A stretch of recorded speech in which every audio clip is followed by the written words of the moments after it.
Alright, my lovers, welcome back to a pretty ill version of We Need to Talk. I am under the weather. I'm also waiting for COVID results. Have I got it? Haven't I got it? I'm pretty sure I haven't, but fingers crossed for me, lads. Please, fingers crossed. I don't want to have to isolate for 10 days, for God's sake. It would be painful. Anyway, talking about something else that's painful, it's the CIES Observatory.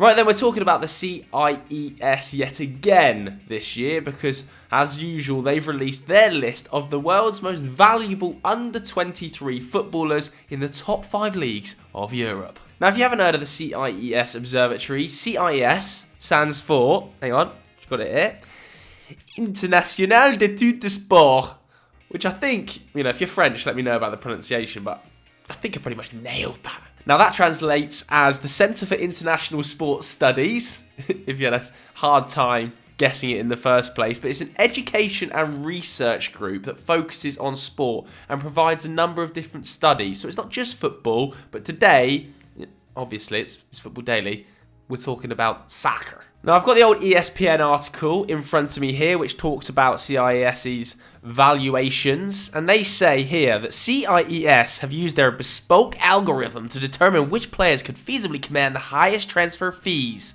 Very importantly here, by the way, it kind of explains the model a little bit. CIES use an exclusive econometric.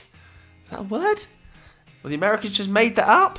Econometric model, which scrutinizes important criteria such as age, experience level, and contract status in order to estimate prospective transfer values. Some big words in there. Some big words that just feel unnecessary. But you get the picture. Now, some very important criteria, though, that we do want to just mention here is to qualify, all players must play a Big 5 league and be under the age of 23 as of December the 1st, 2021. So that means the likes of Ashraf Hakimi, I think, miss out on this by something like 60-65 days.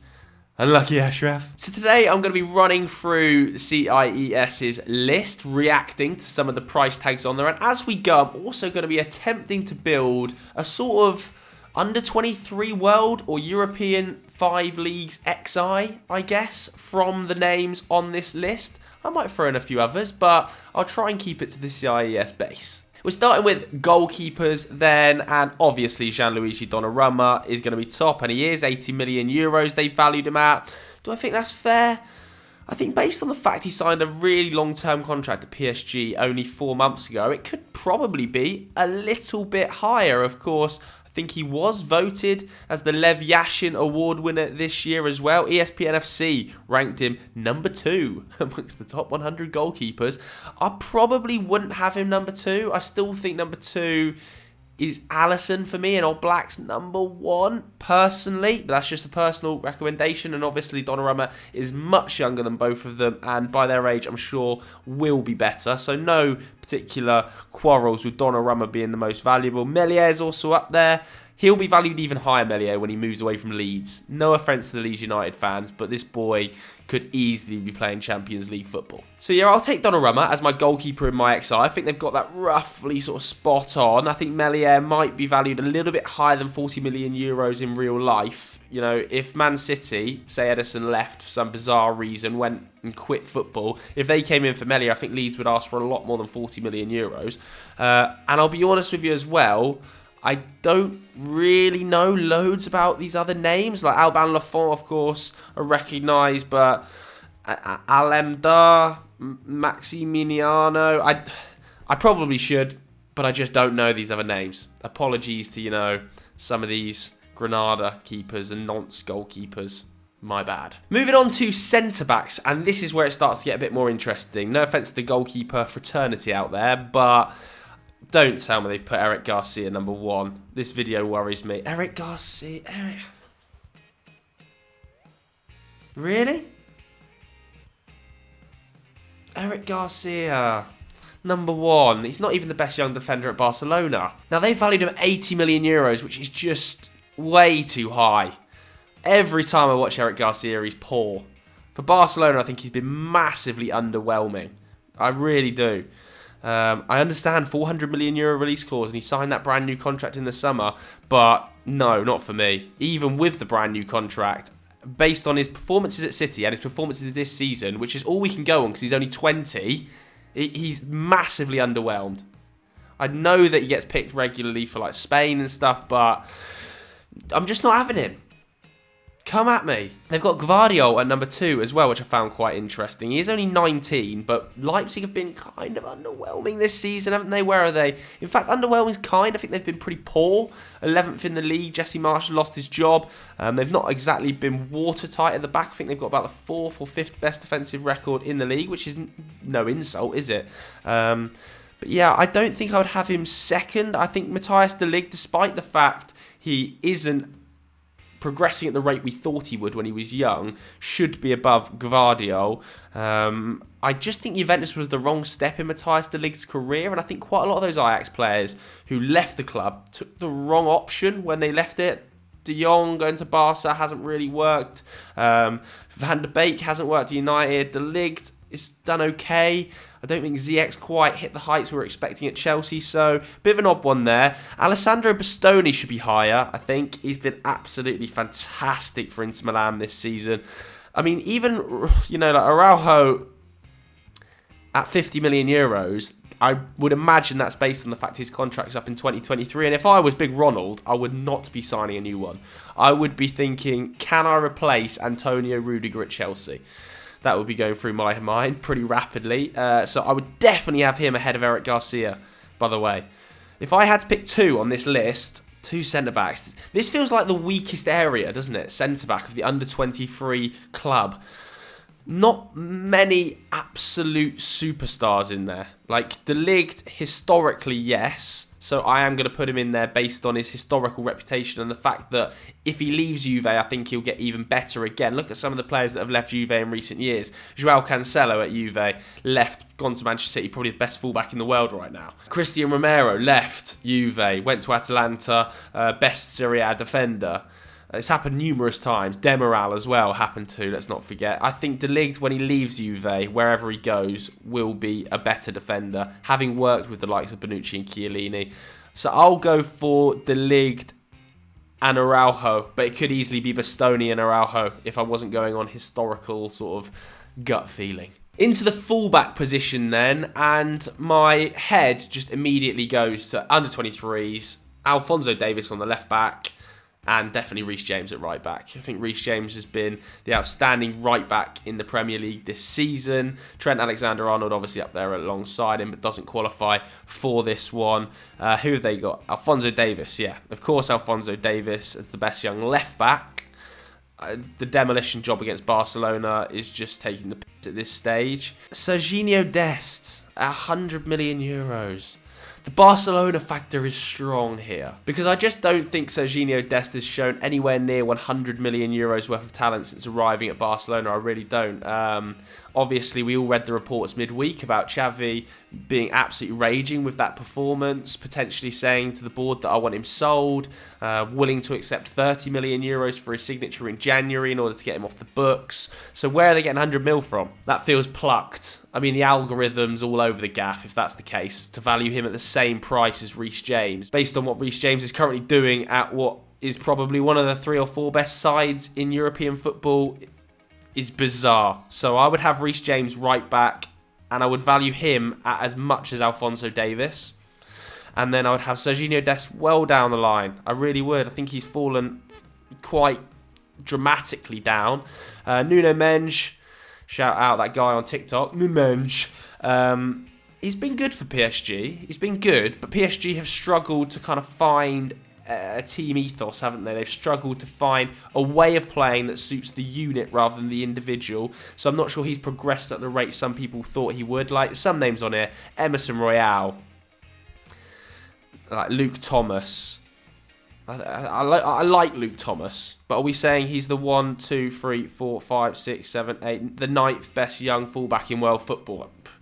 I'm not sure about that one. But either way, I'm going to go for Alphonso Davies left back, Reece James right back in my XI, and I would have Dest way down. DMs then. I think I'll play a 4-3-3, yeah, in the under-23 11. They've got Jude Bellingham in there as a DM, which is maybe harsh on Jude Bellingham because obviously he's played as a kind of a 6, an 8, a 10. He's kind of played in that left attacking midfield role at times for Borussia Dortmund when they operate in that 4-2-2-2. He's kind of a floating central midfielder. Just the complete package. I'm not sure who it was said it on BT Sport during the week. It might have been Rio Ferdinand. Jude Bellingham is the only 18-year-old footballer in the world that improves every single team he would join and start for. Just an absolute freak of nature at this stage. So he's obviously going to start for me. And 120 million euros, to be honest with you, is on the low side. I genuinely think he's a 150 million pound footballer already.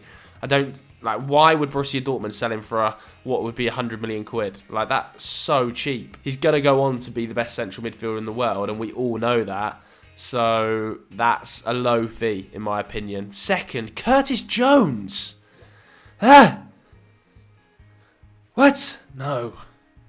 Like, Curtis Jones is good, but the Liverpool factor, like Serginho Dest's Barcelona factor, is strong there. There's no way he's valued at the same price as Declan Rice. Absolutely no shot. Declan Rice 22. If he wasn't playing for West Ham, I would imagine that CIES would value him at like 120 million euros. Because to get him out of West Ham, I think is going to cost 100 million pounds now. So the fact that he's so low is just disrespectful. 70 million euros, what is that, like 55 million quid? Come on. Double that price for Declan Rice. He's been the best centre mid in that entire Premier League this season, not including Bernardo Silva there, because he's kind of an attacking mid. But as out-and-out centre mids go, Declan Rice has been the best in the entire league. Would walk into most sides across Europe, genuinely. Like, Camavinga, superb player. But he's only got 4 La Liga starts. He's played 400 minutes there. He's still developing. He's still young. Declan Rice right now is just ready to go tomorrow. Also, like Sandro Tonali, exceptional young player. Weirdly, I've got like a Tonali jinx though. I feel like every time I actually turn the TV on to watch Tonali, rather than just going through highlights packages and doing some digging and reading and looking at his stats, he's crap. I don't know what's happened, but I'm the Sandro Tonali curse. I really am. Massively disappointing against Liverpool midweek, against that midfield. What was it like? Probably 7th and 8th choice Liverpool midfield. Massively disappointing, him and Franck Kessie. I've also just noticed Aurélien Tchouameni down there at 40 million euros. I would probably have that close to double. 40 million euros is just way too low for a player of his quality. I mean, defensively, got to be one of the sort of 3 or 4 best DMs in terms of output in world football this season. He's just a freak, an absolute freak. As you can see here, we're looking at sort of top 1 percentile for tackles, top 3 percentile for interceptions, putting up that's close to 7 tackles and interceptions per 90 this season for a Monaco side that are really middling in France. There's no way Tchouameni stays at Monaco for another season. He's going to get a super club move for sure. So I think 40 million euros maybe a little bit low for me. Also just noticed Conor Gallagher down there. Shout out Conor Gallagher because 30 million euros is a disgraceful fee. 20 million quid they're saying Conor Gallagher's worth. To get out of Chelsea, surely we're looking at way over 30 million pounds. Like, he has been outstanding. Palace's best player so far this season. His work rate is unrivaled. Some of the other names on this list, not that level. You know, he's not Jude Bellingham level, but he's an exceptional talent. If I was picking my 2, I'd say I'm going to pick 2 DMs out of here to work. I think, obviously, Jude Bellingham, first name on the team sheet potentially, and Declan Rice. Big shout out to the English production line there because, you know, Camavinga, as good as he's been across his sort of young career at Real Madrid, he's still learning. Tonali, as I said, I'm the Tonali curse. Tchouameni could be in there. Tchouameni could definitely be in there. But no, I'm going to go Jude Bellingham and Declan Rice. And that 70 million euro fee for Declan Rice is a joke. Attacking mids. Who we got down here? Florian Wirtz is going to be the most expensive. Of course he is. 140 million euros. I mean, this guy, he's still only 18. Like, he broke through so young. I actually forget how young Florian Wirtz is, given just how good he has been for Bayer Leverkusen. And the Bayer Leverkusen side that have been doing all right so far this season as well. his stats are just freakish for a player his age. Do we want to call him an attacking mid though, or sort of more of a second striker? I would think it would be a bit more fair, a bit more in that Kai Havertz mould, isn't he? Which might make it awkward for him when he needs to get a move to a super club. How many big super clubs are playing with that sort of second striker system right now? I'm not too sure about. But having said that, he can do it all. He just can do it all. So 140 million euros is on the high side of a valuation. It's got to be one of the highest valuations we've seen. If Florian Wirtz is worth 140 million euros and Jude Bellingham's worth 120 million euros, I don't agree with. But the next name on here will obviously be my selection. Pedri is going to go into my XI. Midfield of Pedri, Jude Bellingham and Declan Rice. Absolutely sensational. I mean, this guy at 19, given how shit Barcelona have been, he has basically been the saving grace, hasn't he? I mean, that's one of the few bits of transfer business I've seen Barcelona do that is like world-beating in the last few seasons. So I would have him number one. Florian Wirtz more at like 100 million euros, I think. And Pedri, I mean, may as well stick 900 million on Pedri because Barcelona just cannot afford to let that guy go. Kai Havertz in at 100 million euros.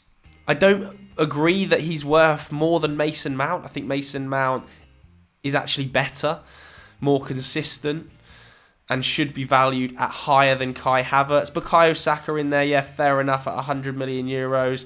Again, Emile Smith-Rowe could easily be on Bukayo Saka's level based on this season. I think Emile Smith-Rowe has been better than Bukayo Saka. Bukayo Saka seems to have a slight Euro 2020 fatigue, whereas Emile Smith-Rowe obviously didn't go, so doesn't have that problem. Jamal Musiala as well. I don't really need to say too much about these players because they're all huge names. So I would go personally, Pedri most expensive, Florian Wirtz, Mason Mount, Bukayo Saka, Emile Smith-Rowe, Kai Havertz, all around the same sort of area, but I'm going to pick Pedri to go into my XI. Forwards then, this could be interesting because are they going to have Erling Haaland as the most expensive given that we know his value is 75 million euros because that's the buyout clause. 51 goals, 51 games according to ESPN NFC's graphic there. I think it's actually like 72 in 71. He's just a freak of nature in terms of goal scoring. I'm not sure I've ever actually seen a young goal scorer like it. Not in my lifetime anyway. Like, even when Ronaldo and Messi were his age, they weren't scoring at this rate. They just weren't. So they valued him at 150 million euros, which I think is a bit odd because he's either 75 million euros or like 200 million euros. There can't be an in-between. You either value him at the valuation of his buyout clause or you value him at his genuine valuation, which is easily that of Kylian Mbappe, if not more. Kylian Mbappe was getting 200 million euro bids in the summer, so I think it's a little bit muddled to say 150 million euros, even though he probably is the best young striker in the world, probably the second best out-and-out number 9 in world football at 21. Lewandowski obviously coming in first, Benzema and him kind of battling it out for second and third, I think. Benzema probably edging him in terms of all-round ability, but if you wanted just an out-and-out machine goal scorer, you'd pick Haaland. So he would go straight in my XI, there's no doubt about that. Vinicius, 150 million euros. I mean, this season, it's hard to deny. Henry Hill, swimming in that mud. Get your comments in below saying Henry Hill mud, because let's not forget, he was absolutely hammering Vinicius Jr. towards the back end of last season and at the start of this season, saying he's a flop, not good enough for Madrid, blah, blah, blah. Henry Hill mud in the comments below. He has been outrageous, Vinicius Jr. this season. But still not sure I would pick him in my XI of under 23s because I would select Phil Foden. Bit of Premier League bias creeping in here, but I think Phil Foden is the most naturally talented young English player I've ever seen us produce. Just technically. Not in terms of output, not in terms of stature or physicality, but technically on the ball, the way he controls it and moves and can dribble. I've not seen a player come through the English system like Phil Foden. I really haven't. So 150 million euros, I think it's kind of fair. Greenwood at 140 million euros. Sancho 130 million euros. Sancho, probably that's kind now based on the start of the season, but then he is starting to put it together now. You can see glimpses of the player he was at Borussia Dortmund. Ferran Torres, 120 million euros. I'm not sure about that one. I think Ferran Torres should be lower than 120 million euros. Barcelona obviously want to sign him. Manchester City kind of willing to let him go for 60 or 70. And that would be a doubling, if not nearly trebling, of the investment they paid Valencia. I think he would probably be more like 80 for me. I'm not sure on 120 million euros. Like Joao Felix, again, I think he made the wrong career move by joining Atletico. Mbappe, see, this is what doesn't make sense. Mbappe, 80 million euros. I understand they've probably done that because he's out of contract in the summer. However, they've got Haaland, who is available for 75 million in the summer at 150 million euros. So let's get Mbappe back up there. My front three, coincidentally, is going to be Erling Haaland, Kylian Mbappe, and Phil Foden, because I just think they're the best 3 young footballers in the world, alongside Jude Bellingham. Am I missing anyone obvious? No, I think, yeah, Haaland, Foden, Mbappe and Bellingham are the 4 best young footballers in the world. Obviously, Haaland and Mbappe are a level ahead, but shout out the English boys. Bellingham and Foden doing bits. So that was my sort of reaction to the CIES's valuations of under-23 footballers. My 11 is on screen now. Hopefully it's not going to get laughed out of the room. The centre-backs aren't great, are they? There's a bit of an issue there. Let me know your 11 in the comments below. Let's get those Henry Hill mud comments going too over the Vinicius Jr. incident. If you enjoyed this video, hit the like button, hit subscribe, praying that COVID result comes back negative. We'll see you soon. Bye.